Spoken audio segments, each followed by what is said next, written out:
going on, guys? Another episode of Off the Menu. Today we are here in Jamaica Plain to go see Luke Fetbroth, chef and owner of Tonino. Phenomenal spot, super intimate. It's gonna be an amazing time. Come join us.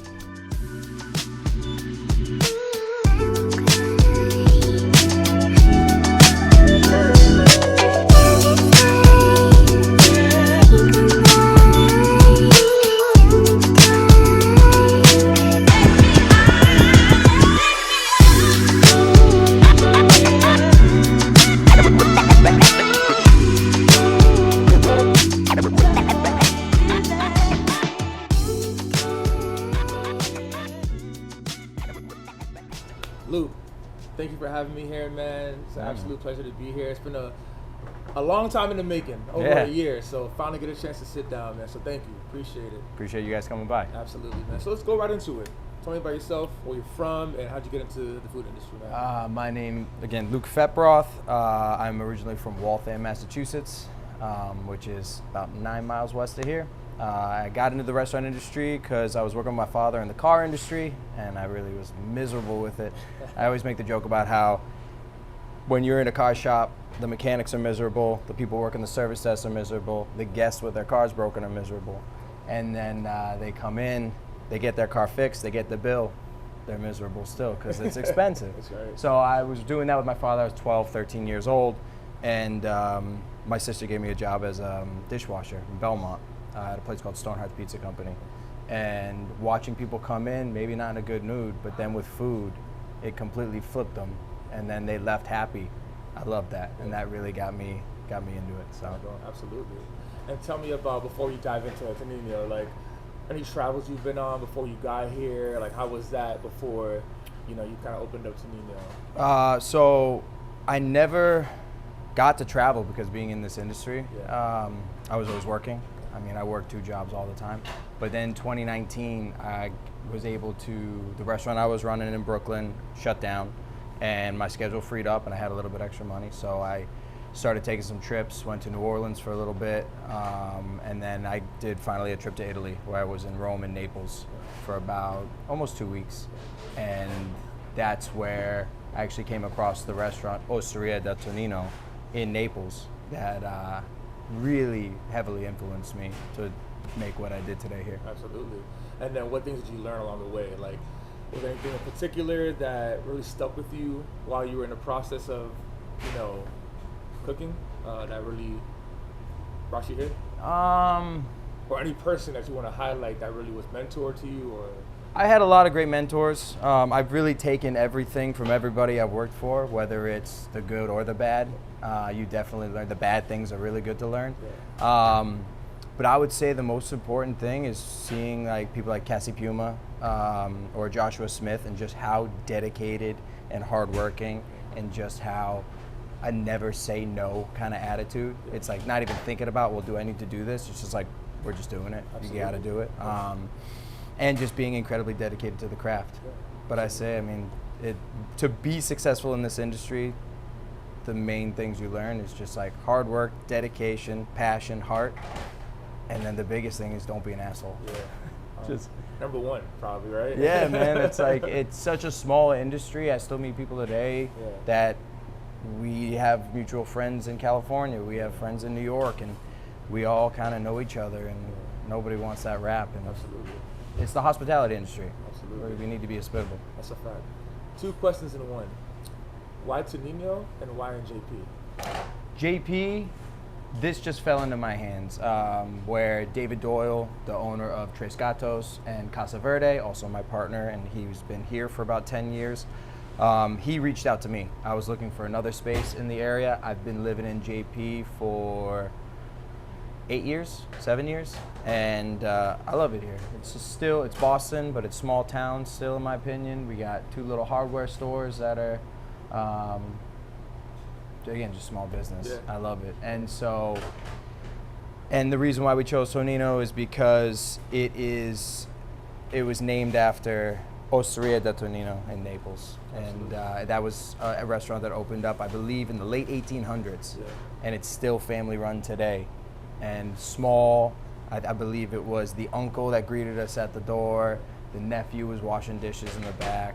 The cousin was the guy cooking all the food, and it was all based on ingredients. Like true Italian cooking is just let the ingredient speak for itself. Do as little as possible, and just have the ingredient be something high quality, delicious, and season it right. Yeah, absolutely.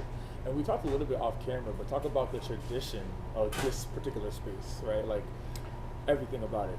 Yeah, so I mean, my favorite part was when we were building this space, Ken downstairs, the gentleman that's prepping right now, came to the door and knocked on it with his daughter. And he is walking up and down the street, and he's like, "Can I look inside?" And when he looked in, he was just like, "Yeah, this wood we put up on the walls in 1979." And so, yeah, they had literally built it as a commissary kitchen for Blackbird Kitchen, I believe the name was, where he was doing these pita sandwiches, and they had a wood push cart.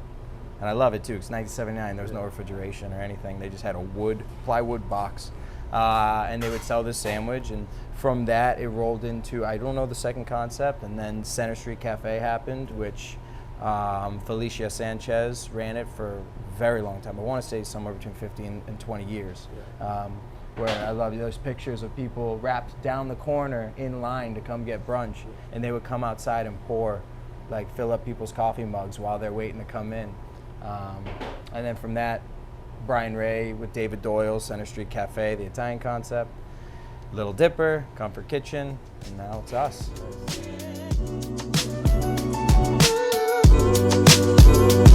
Yeah.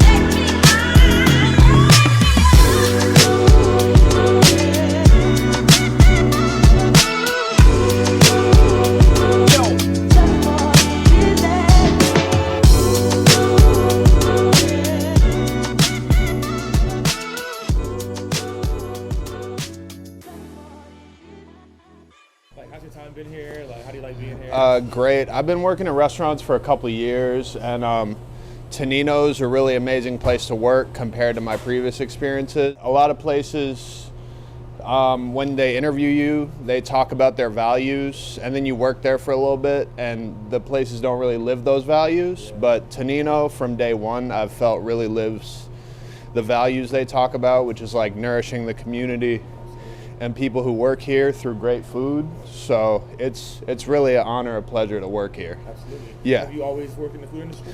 I worked in coffee shops since 2019. Nice. And then from there, a few of my regulars gave me jobs at their restaurants. So I just kind of jumped into it 2 years ago, I'd say. Yeah. And what are some things that you learned just being here, personally or professionally as well?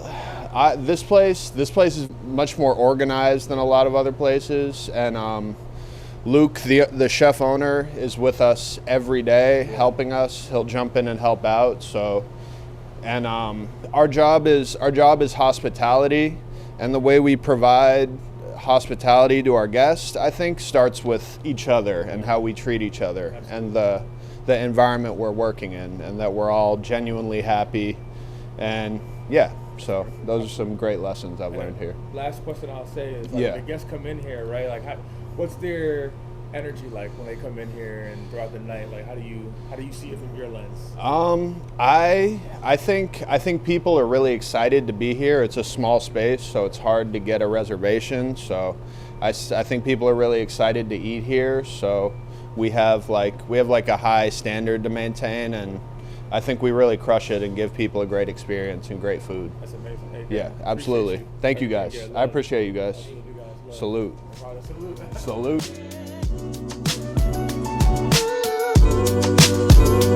Yeah.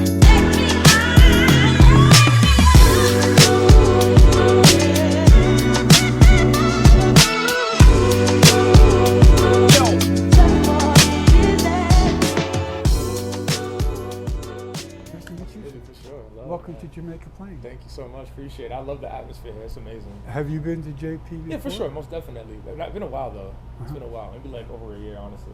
But I'm in the South End now. Not too far, right? But, just haven't made my way over here. But every time I come here, it's a vibe. It's a complete different energy here, so it's very nice. Good. It's been a good vibe for a long time. Yeah.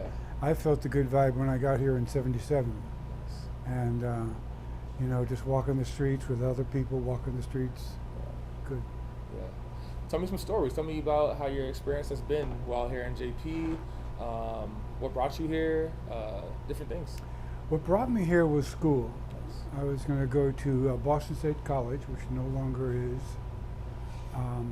Found a nice living situation with 3 Boston public school teachers, Lovely.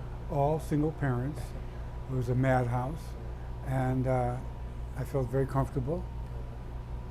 That's what brought me here. Lovely. And so after a few years, I opened up a little cafe, right where you're standing here. Right here. Right here in this space. Right here. Oh, amazing. Those walls, we put them up 1979. Wow. And yeah, so I've been around for a while here. Absolutely. And what's it been like, you know, being a part of this family here at Tonino? You've seen a lot, right? So how's it been in terms of joining this family here? It's a really tight team, and Chef is really remarkable. Yes. You know, he's running the show.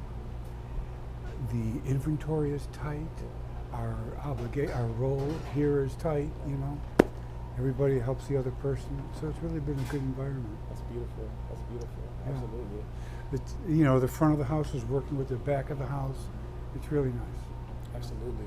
And when people come in here, I actually asked Luke about this as well too, but when people come in here, guests come in here, what are some things that you want them to feel while they're here, right? Like, what do you want them to feel in terms of the food? I want them the to feel atmosphere? hungry. Yes, yes. So they eat a lot of food. Yes. Feel like, yeah, they feel the place, you know. Yeah, like I've been here before, or reminds of them of something at home maybe. What did you feel when you came in? Man, I felt like it's a home. Like, you know, you come in and first thing I said to Luke actually, the wood here, this feels like back at home where my mom currently lives, right? Like, you know, all the posters, you go in the bathroom as well, everything just really highlights what it is that Tonino wants to exhibit here, right? For their guests, right? It's very unique. It's an intimate space. I'm a big fan of like an intimate space. Without feeling crowded Not in. feeling crowded. Yeah. You know? High ceilings, lots of light. Right. Feels really comfortable. And the best seats in the house are at the bar. Absolutely. Because they're watching the kitchen. Everything. And they're hearing all the things. Hand, pick up, this, that, the other That's thing. my favorite. That's my favorite. Everyone has their space. They're talking about what they're talking about, but they don't feel like they're being, you know, infiltrated on, right? Like everyone is next to each other, but in their own zone, I call it, you know? And when the front of the house shows up and they have their meeting here at 4 o'clock, family meal, off-going shift gets a dinner, ongoing shift gets a dinner, they know it's this person's birthday. It's their anniversary. They live around the corner. They come in 4 times a month. You know, they really know their clientele. That's amazing. It makes a big difference. That's amazing. Well, Ken, thank you so much for even taking a second. All right. Appreciate that. All right.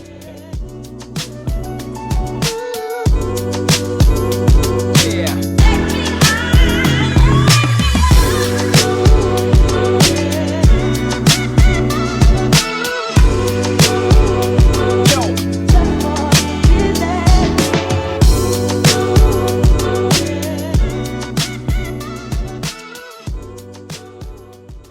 For Tonino, any obstacles, any challenges you've had since opening, right? There's always something popping up, right? But anything that you would want to highlight, or like you would say for somebody that wants to open up a restaurant that they may come across when they open up their restaurant?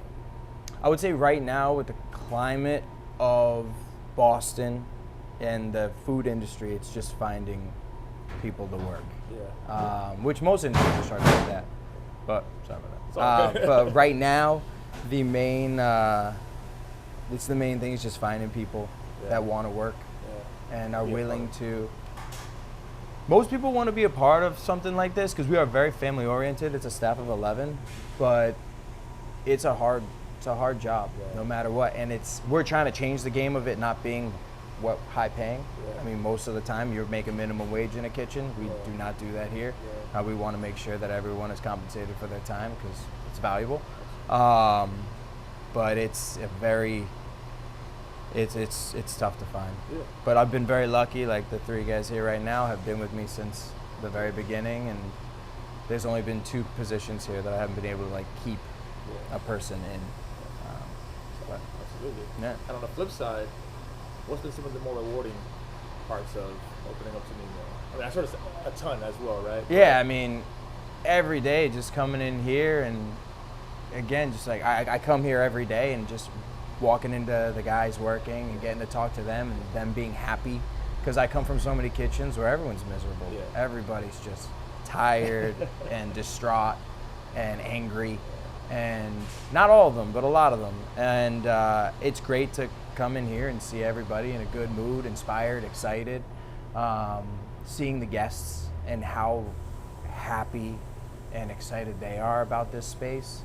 Yeah, that's the main reason why I stayed in this and kept on doing this in restaurants, is because people are happy with good food. Absolutely. And good hospitality.